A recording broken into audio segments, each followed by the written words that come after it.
Meu nome é Alan Sanches, sou empresário e especializado em segurança ofensiva.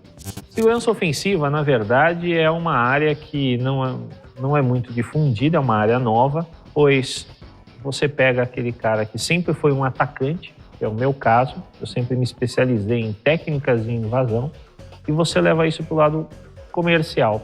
Como que isso funciona? Vamos supor, você tem uma empresa e você quer testar a segurança da sua empresa. Você tem os seus profissionais de segurança que protegem a sua empresa, mas você precisa de um profissional ou alguém com experiência em invasão para que invada a sua empresa. Tudo isso de forma consentida, com contrato, né, com acordo de confidencialidade. O nome técnico disso é chamado de pen tester, tá? Ou o penetration tester, é o cara, né, o cara que vai testar a segurança da sua empresa, vai se passar por um hacker ou um cracker, vai fazer uma invasão, no final vai te dar um relatório dizendo, olha, consegui invadir isso, isso e isso, utilizei as técnicas XYZ e para proteger, a melhor prática para se proteger disso é fazendo assim, assim, assim. Meu nome é Domingo Montanaro, sou perito em informática, sócio fundador da Ventura. A perícia ela serve para encontrar as evidências que podem se transformar em provas dentro de qualquer tipo de investigação. Então você tem o objeto da perícia, que é aquele, a maioria das vezes, um dispositivo de informática, né, que é a minha área de expertise, ou um dispositivo de telecomunicações, que vai ajudar as partes, ou até mesmo o juiz, se for uma perícia judicial e etc., a descobrir o que foi o que efetivamente aconteceu naquele ambiente ou através daqueles dispositivos, né? E muitas dessas ações são aí pautadas na linha de tempo, né? No que aconteceu nesse dispositivo ao longo do tempo, para tentar comprovar se a conduta A ou a conduta B aconteceu por intermédio daquele objeto da perícia. Márcio Cotes, sócio do Cotes Advogados, escritório especializado em direito digital, com foco em crimes digitais. Primeiro, a gente tem que conceituar o termo roubo, né? Do ponto de vista técnico, roubo é um crime tipificado em lei e ele tem a necessidade de violência para isso. Então, quando você fala em meio virtual, e principalmente quando a gente fala de desvio de dinheiro, não é a ferramenta utilizada pelo criminoso. Muitas das vezes, se você parar para pensar que o que deve ocorrer é a quebra de um sistema de segurança, onde ele entra na sua conta e aí então ele desvia o dinheiro, a tipificação seria mais de um furto qualificado, porque ele quebra um sistema de segurança para desviar o dinheiro, ou quando não, na maioria das vezes, o que ocorre também não é o furto, é o estelionato. E por meio de phishing, ele vai te ludibriar, ou seja, ele vai se fazer passar pelo banco com uma página falsa, e por meio dessa forma ardil, ele vai obter a sua senha de acesso e então ele vai desviar o dinheiro. As instituições financeiras aqui no Brasil são umas das mais seguras do mundo, né? Justamente, talvez, né, por causa do número de fraudes, né, do número de ataques. Então, eles investem muito em segurança. Então, muitas vezes, quando se fala em segurança, pensa-se logo em instituição financeira. Nós, quando realizamos esse ataque, nós não tínhamos nem a intenção, né? E também, possivelmente, teríamos uma dificuldade absurda em conseguir extrair esses dados. Quando começam-se os ataques e envolve financeiro ou instituições financeiras, nunca se atacam a instituição. Geralmente o pessoal vai no cliente, né? No correntista. Esse cara é o cara mais vulnerável. A função do atacante é tentar o caminho mais curto. O caminho mais curto, em vez de você tentar atacar uma instituição, e com certeza nós sabemos que não está 100% segura, mas é um pessoal que investiu muito em segurança, nós vamos deixar esse cara ali de lado e vamos investir no cliente. Porque o cliente, sim, a possibilidade de nós obtermos os acessos ou informações dele é muito maior. Então, quando você faz a segurança daquele ambiente do Internet Banking, você está preocupado com, primeiro, manter a sua base instalada, que no Brasil já é muito grande, você tem dezenas de milhões de clientes que fazem as suas transações diariamente por Internet Banking.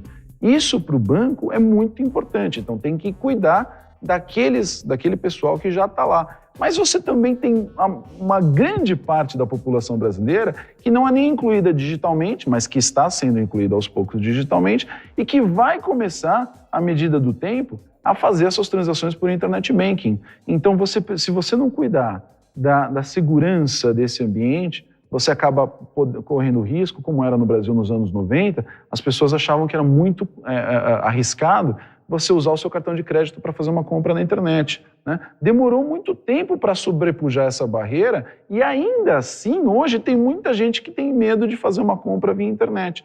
Então, esse é mais ou menos um problema de conscientização cultural da população, que, por exemplo, para o comércio eletrônico ainda vai demorar um tempo para cair, né?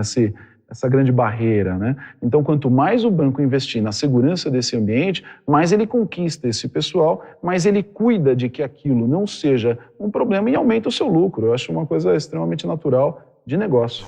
Na verdade, essa discussão é uma discussão que se trava no mundo todo. Qual que seria a responsabilidade da instituição financeira diante desse quadro? A resposta clássica é típica de advogado. Depende. É o nível de participação por parte do próprio correntista. Se ele agiu com extrema negligência, se ele simplesmente não tomou o procedimento que o banco diz que ele deveria tomar, e isso ficar constatado, o banco, a princípio, não teria responsabilidade porque existe uma culpa por parte do próprio correntista. Agora, do ponto de vista jurídico, a maioria das vezes o banco acaba sendo responsabilizado em razão do Código de Defesa do Consumidor. Há alguns princípios básicos dentro do Código de Defesa do Consumidor que estabelece que qualquer falha na prestação de serviço, o ônus da prova de comprovar de quem errou, ela é do fornecedor e não do consumidor. Isso quer dizer que, do ponto de vista prático, quem deveria comprovar que houve uma falha por parte do cliente é o banco, e não o correntista comprovar que o banco foi negligente com relação ao sistema de segurança dele. Basicamente, as pessoas que hoje usam a internet tendem a cair nos golpes por uma questão cultural que precisa ficar muito clara, né? Ou seja, aqui no Brasil isso é bem perene, bem presente mesmo.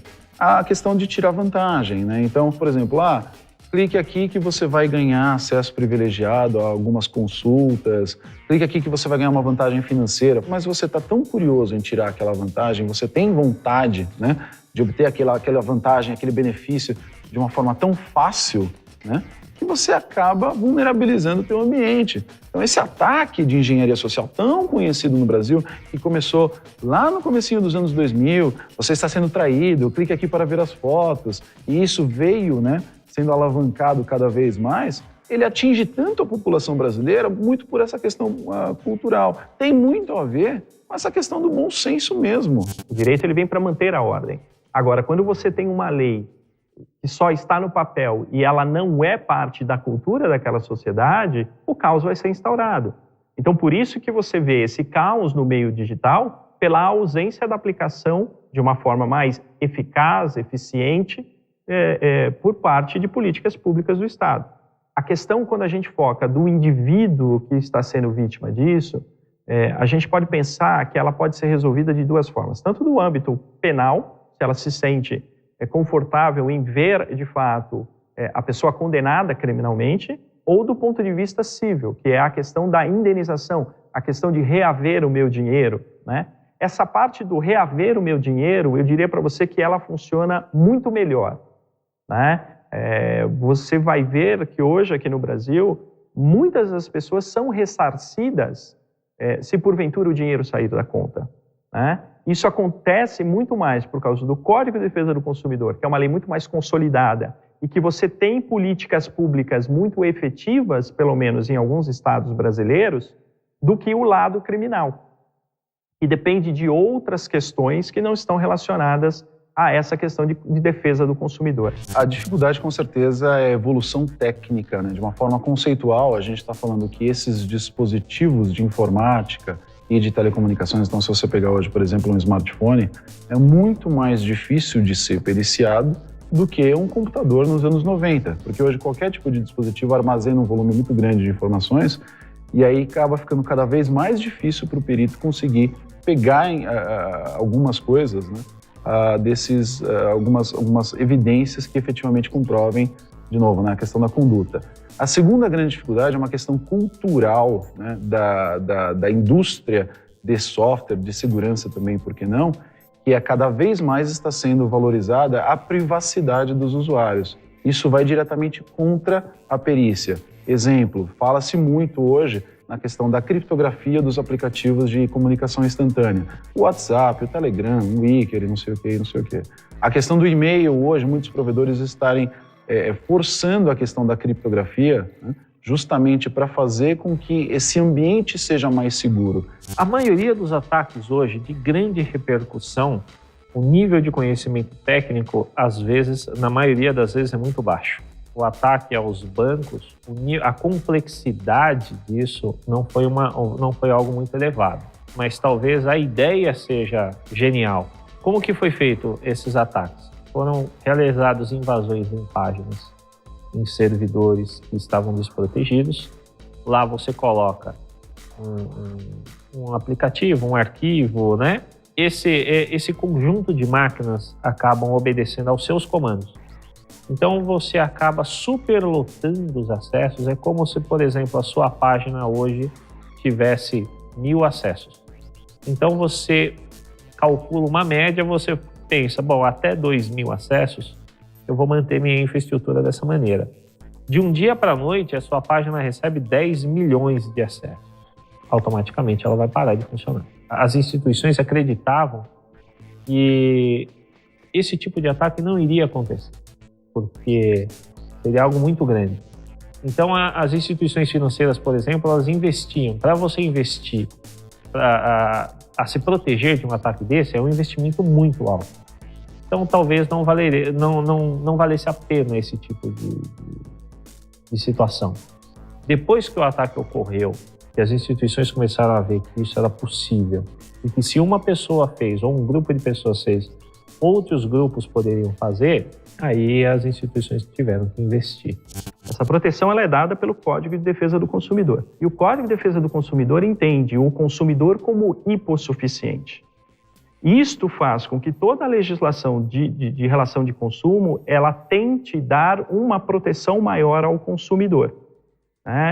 Sempre quando se pergunta o que é um senso de justiça, normalmente se diz que justiça é tratar todos iguais. Na verdade, essa afirmação ela é uma das maiores injustiças que existem, porque você tem desiguais, e se você trata os desiguais da mesma forma, você mantém a desigualdade. O que o Código de Defesa do Consumidor tenta fazer é tratar de forma desigual os desiguais para tentar manter um sistema de segurança e de equilíbrio.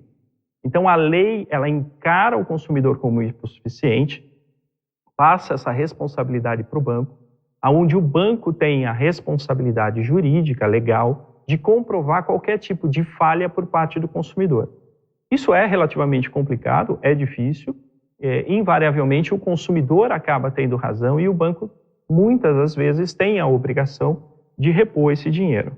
É um problema técnico, ele é um problema jurídico, ele é um problema social, ele é um problema de necessidade de educação, ele é um problema de investimento e políticas públicas que deveriam investir muito mais para evitar o problema. As questões dos crimes contra a honra, são os crimes de calúnia, injúria e difamação, eles também seguem essa mesma vertente que a gente pode tanto tratar do ponto de vista de indenização quanto do ponto de vista penal. Do ponto de vista de indenização, a gente precisa localizar quem praticou esse crime e ele vai ser responsabilizado pela prática desse crime. É até interessante porque você já tem casais, pais, que foram condenados civilmente a pagar indenizações por práticas de calúnia, injúria, difamação praticadas pelos filhos menores. Então, essa sensação de impunidade que existe na internet, ela é uma sensação falsa, ela não é real. Existe sim possibilidade de você responsabilizar.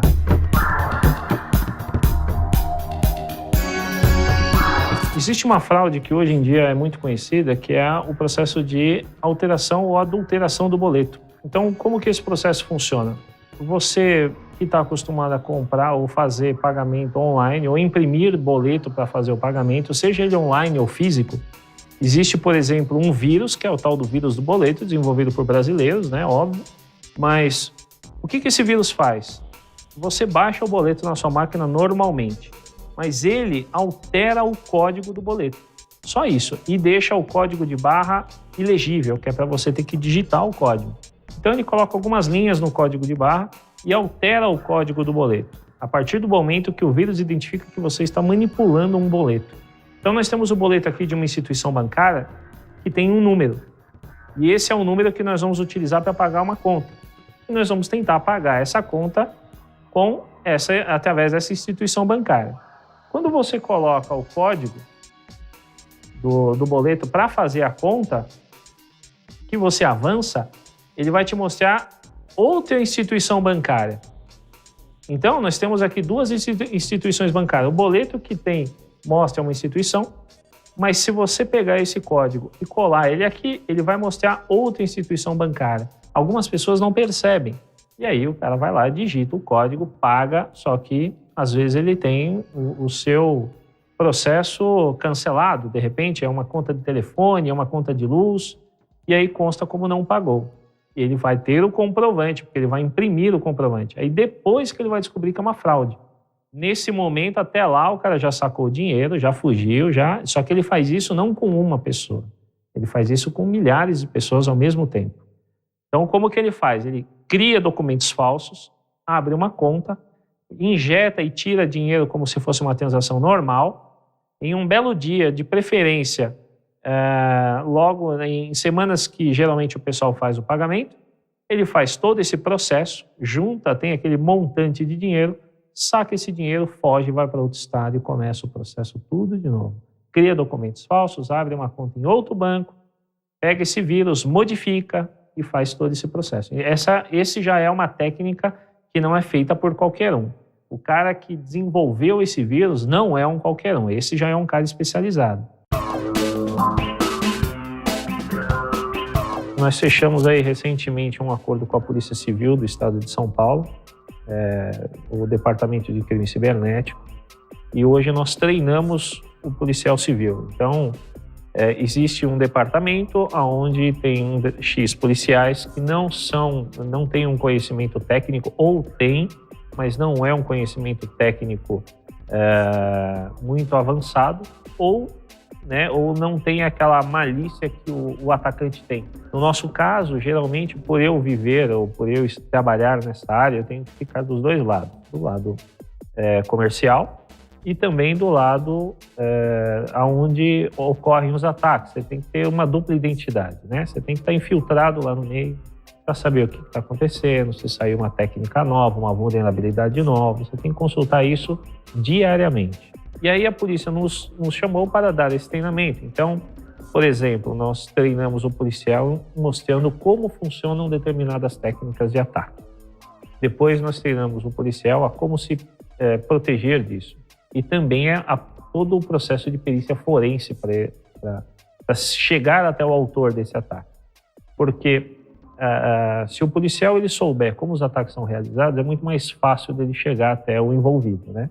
Claro que o trabalho que eu faço é extremamente revigorante. Você acaba ajudando a sociedade, você tira um criminoso das ruas, você acaba não só mitigando aquele golpe que está acontecendo, mas, teoricamente, futuros golpes que aquele cara, aquela quadrilha, venha a cometer. Sem contar o aspecto de contenção que aquilo causa para os caras que estão pensando em cometer os mesmos crimes. Opa, eu vou aqui me resguardar porque aquele cara foi preso, aquele banco X ou aquela empresa Y está de olho, está diligente e está prendendo todo mundo que está atacando e tal. Então, acho que eu vou me resguardar aqui e vou praticar algum tipo de prática, ou até mesmo, porque não, conseguir um emprego lícito. A gente sabe que não é bem difícil isso acontecer, mas é esse o raciocínio que a gente tem. Ele passa desde uma obrigação de política pública e até de uma obrigação dos pais de trazer uma educação quanto ao uso desse meio digital, né?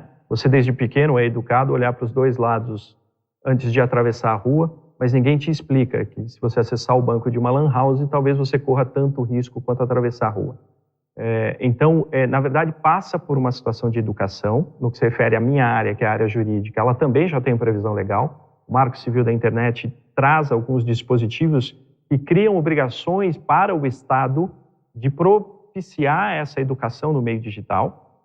além da questão de educação, passa também por outra questão de política pública, que é um investimento maior por parte do Estado, para que a polícia possa fazer um trabalho e o judiciário possa também exercer o poder do Estado de coerção para que a lei seja cumprida, para que as pessoas sejam identificadas e cumpridas. Acho que a polícia ela tem pessoas extremamente qualificadas, mas talvez a gente não tenha a quantidade suficiente de pessoas qualificadas para fazer frente à quantidade de problemas, digamos assim, que a gente enfrenta. Então, o que existe, na verdade, é um ambiente digital que traz uma vulnerabilidade muito grande para as pessoas e que o Estado deveria estar um pouco mais presente no sentido de trazer uma certa segurança também para esse meio.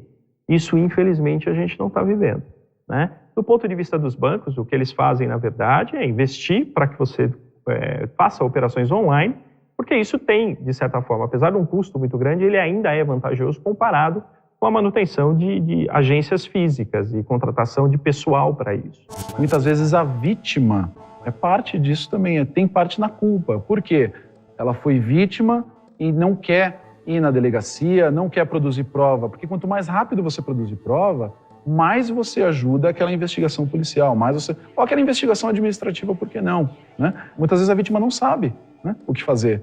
A maioria dos meus clientes, quando eu vou perguntar, mas por que você não gerou uma ata notarial desta evidência aqui, ou por que você não clonou o disco rígido deste computador, isso aqui, as pessoas simplesmente viram e falam, porque eu não sabia que tinha que fazer isso. Então, essa questão de conscientização do que fazer no momento que você é vítima de um ataque cibernético, também não existe, né? Então, o que não tira a culpa daquela pessoa, né? Então, aquela vítima também tem parte da culpa na questão do bandido não ser sentenciado ao quanto a gente acha que ele deveria. Então, você imagina, o cara consegue furtar 20, 30 milhões de reais e acaba tendo que passar apenas 1 ano na cadeia, em 6 meses ele sai, etc. Isso quando consegue colocar o cara atrás das barras, o que é o mais difícil nessa questão do crime cibernético. Você, no Brasil, colocar alguém em cárcere, ou seja, atrás das barras, é muito difícil.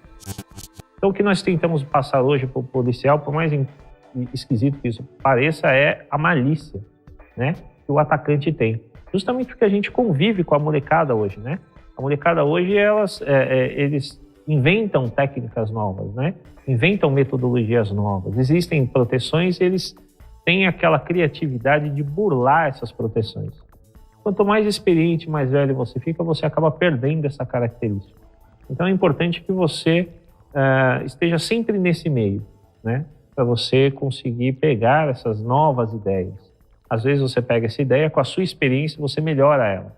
Então acaba se tornando um conjunto muito bacana de técnicas. E é isso que a polícia precisa hoje.